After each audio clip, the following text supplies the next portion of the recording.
अस्सलाम वालेकुम नाज़रीन, उम्मीद है आप खैरियत से होंगे। अल्लाह ताला हम सब को अपने ज़ुमान में रखे और हमें हर तरह की बीमारी से महफूज रखे। नाज़रीन, आज की जो वीडियो है ये बहुत ही आम है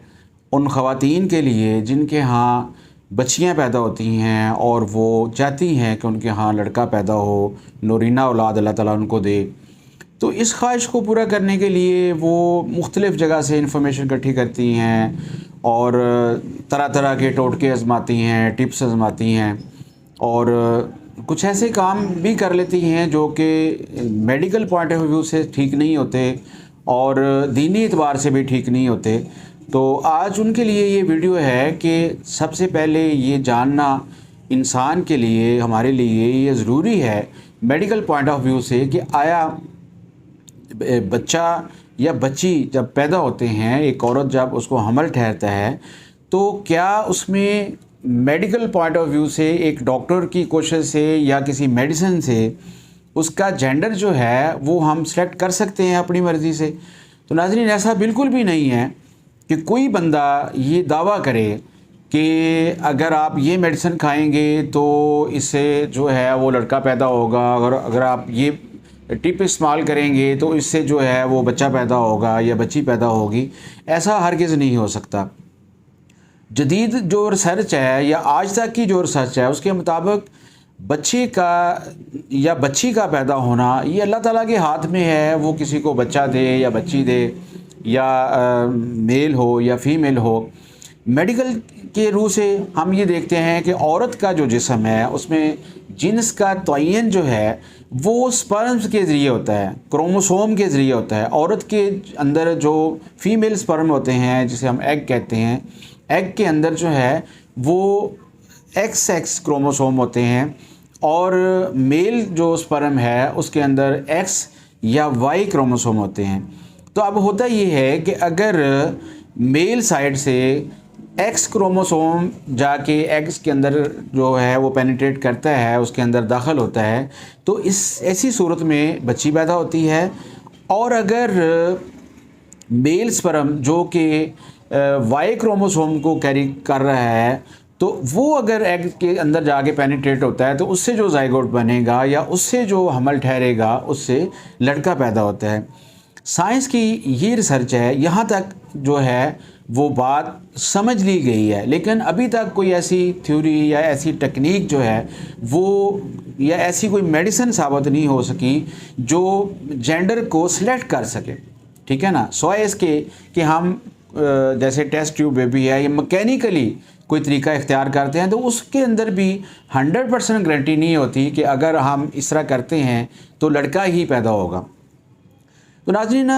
इस बात का ध्यान रखना चाहिए कि कुछ लोग जो है वो गलत इन्फॉर्मेशन देते हैं। और मैं अगर होम्योपैथी के हवाले से बात करूं तो ये मैं बिल्कुल वाज़े तौर पे ये बात कहना चाहता हूं कि वो लोग जो होम्योपैथी का नाम लेके कोई ऐसी मेडिसिन बता रहे हैं आपको या कोई ऐसा तरीका बता रहे हैं कि जी अगर आप ये मेडिसिन खाएंगे तो उससे जो बच्चा है वो मेल होगा या फीमेल होगा, तो ऐसा हरगिज़ नहीं है। होम्योपैथी में कोई ऐसी मेडिसिन नहीं है जिसको हम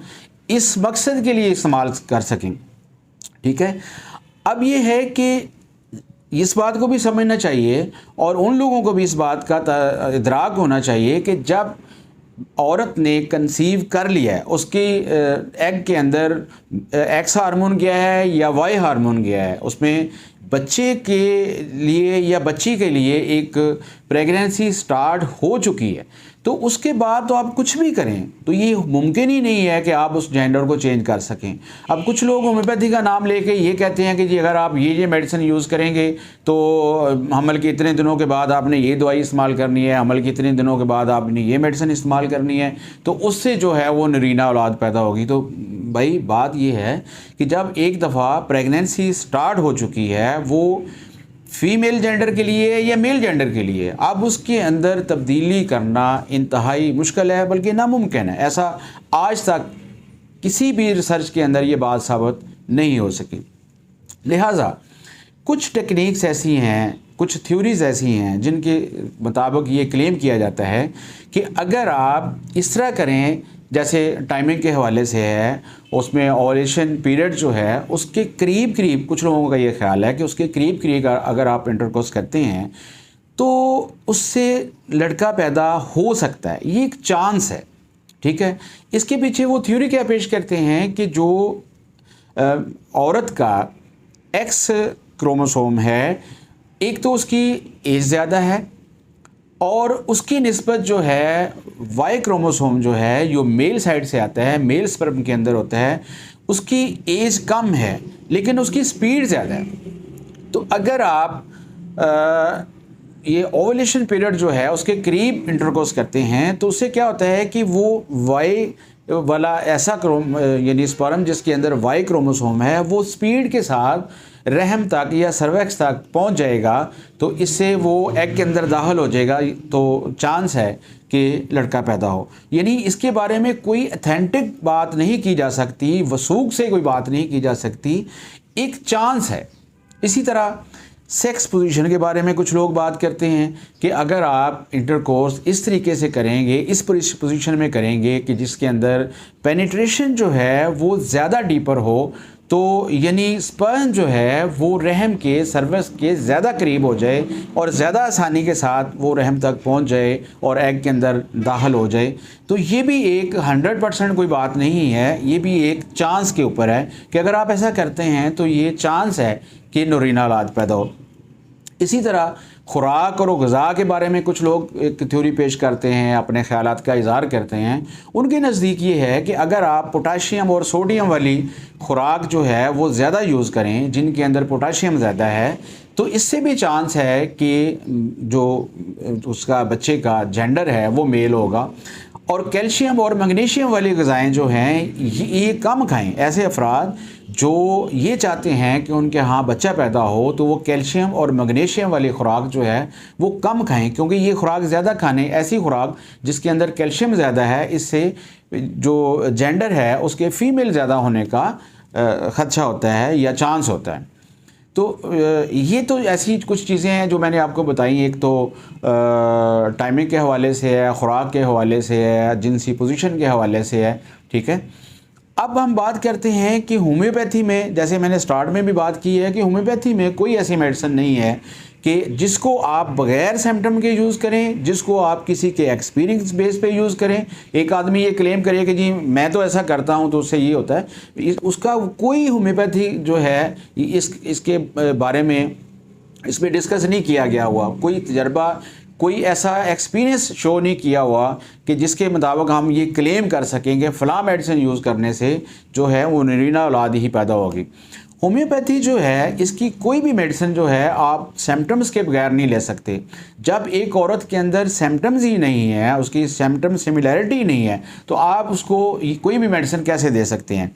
तो नाज़रीन, इसके लिए होम्योपैथी ये सपोर्ट आपको कर सकती है कि अगर किसी खातून के अंदर उसको कोई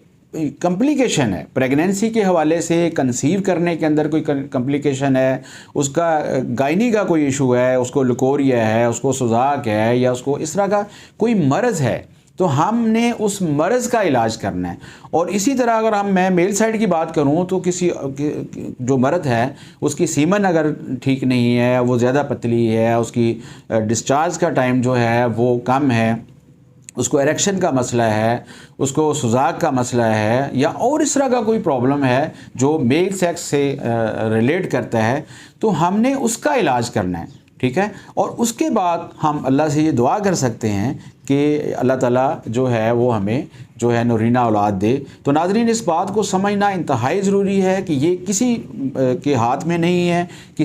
कोई भी मेडिसिन अभी तक ये प्रूव नहीं कर सकी कि ये मेडिसिन खाने से नूरीना औलाद पैदा होगी। तो नाज़रीन, आज के लिए इतना ही। डॉक्टर मोहम्मद नसीर अलवी को इजाज़त दीजिए। इंशाअल्लाह नई किसी वीडियो के साथ दोबारा हाज़िर खिदमत होऊंगा। अस्सलाम वालेकुम।